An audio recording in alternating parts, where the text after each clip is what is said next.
जय माता दी। दोस्तों, बच्चों, स्वागत है आप सभी का आपके अपने चैनल मालती शर्मा पर।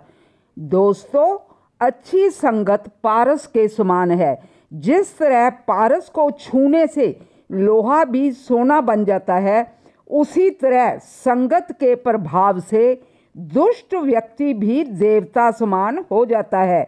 इसी पर आधारित है आज की कहानी। प्रभु नाम में बहुत ताकत है। आज की कहानी एक चोर की कहानी है, जिसके पिताजी भी चोर थे।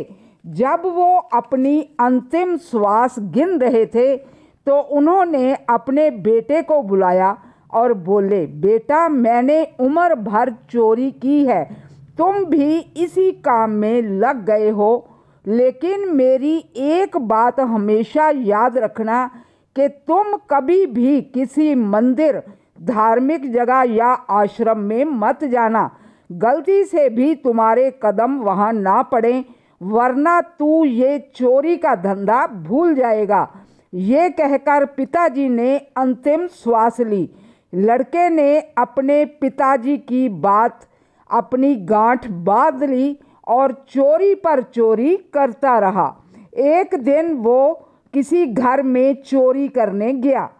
ताला तोड़ा और अलमारी में से सामान निकालने ही वाला था कि घर वालों की आंख खुल गई।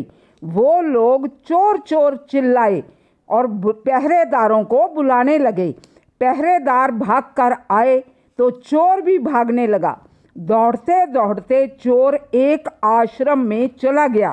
पिताजी ने सिखाया था कि किसी धार्मिक जगह, मंदिर या आश्रम में नहीं जाना, पर जान बचाने के लिए आश्रम में जाना पड़ा। अंदर सत्संग हो रहा था। उसने सोचा कि मैं अपने दोनों कान बंद कर लेता हूँ, ताकि सत्संग की कोई बात उसके कानों में ना जाए। लेकिन क्या किया जाए, जिस काम को करने के लिए मना किया गया था, फिर भी कान में वो बातें सुनाई देती रहीं। उसने सुना कि सत्संग वाले महात्मा जी बोल रहे थे कि देवी देवताओं की परछाई नहीं होती। ये बात चोर लड़के ने सुन ली और आश्रम से भागने की कोशिश कर ही रहा था कि तभी उसे पहरेदार सैनिकों ने पकड़ लिया और राजा के सामने ले गए। इस लड़के के पिताजी ने इसे एक बात और सिखाई थी कि परिस्थितियां चाहे कैसी भी आ जाएं, पर कभी अपनी चोरी स्वीकार नहीं करनी। राजा ने कड़क आवाज में पूछा कि तुमने चोरी की? तो उस लड़के ने कहा, नहीं, मैंने चोरी नहीं की। राजा ने कहा कि इसे कारागार में ले जाओ। वहाँ बहुत सख्ती से इससे पूछताछ की गई, पर वो इस बात को मानने के लिए तैयार ही नहीं था कि उसने चोरी की है। बार बार यही कहता रहा कि नहीं, मैंने चोरी नहीं की। सैनिकों ने राजा को ये बात बताई। उस राज्य की ये प्रथा थी कि जब तक कोई अपना अपराध स्वीकार ना कर ले, उसे सजा नहीं दी जा सकती थी। राजा का एक मंत्री बहुत बुद्धिमान था। उसने कहा कि एक काम करते हैं, पता करो ये चोर किस भगवान को मानता है। उससे हमें पता चल जाएगा कि इसने चोरी की भी है या नहीं। पता करने पर पता चला कि चोर माँ को मानता है। एक ठगनी को बुलाया गया और उसे देवी के रूप में तैयार किया गया। उसके 2 नकली हाथ लगा दिए, हाथ में मशाल पकड़ा दी और नकली शेर पर सवार हो गई, बिल्कुल देवी के रूप में। रात्रि के समय जोर जोर से आवाज़ें होने लगी। दरवाजे अपने आप खुलने लगे, क्योंकि पहले से ही सैनिकों ने सब सेटिंग कर रखी थी।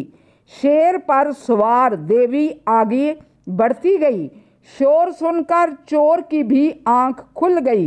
वो सोचने लगा, ये क्या, जिस माँ की मैं पूजा करता हूँ वो साक्षात मेरे सामने आ गई दर्शन देने के लिए।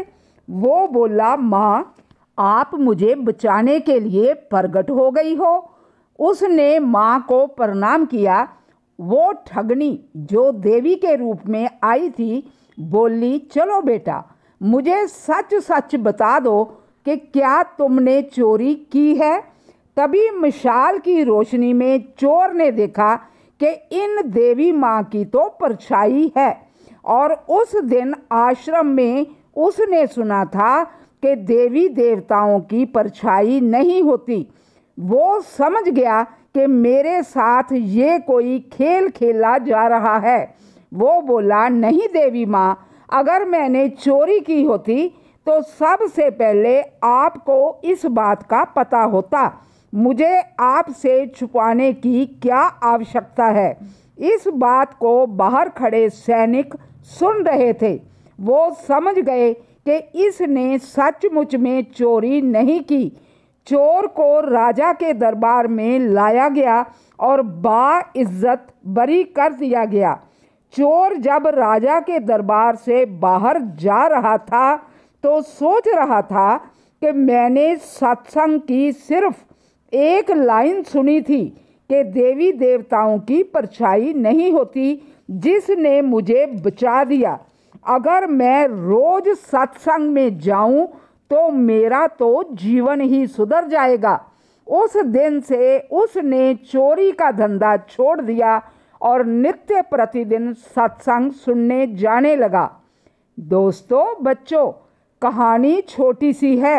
अगर हम अच्छी बातें और सत्संग सुनते रहेंगे और अच्छे लोगों की संगत में रहेंगे तो हमारे कर्म भी अच्छे होते चले जाएंगे। समझदार लोग इसीलिए कहते हैं कि जैसी संगत तैसी रंगत। कहानी अच्छी लगी हो तो कमेंट बॉक्स में जय माता की जरूर लिखें। फिर मिलती हूँ अगले वीडियो के साथ। बोलो माता रानी की जय।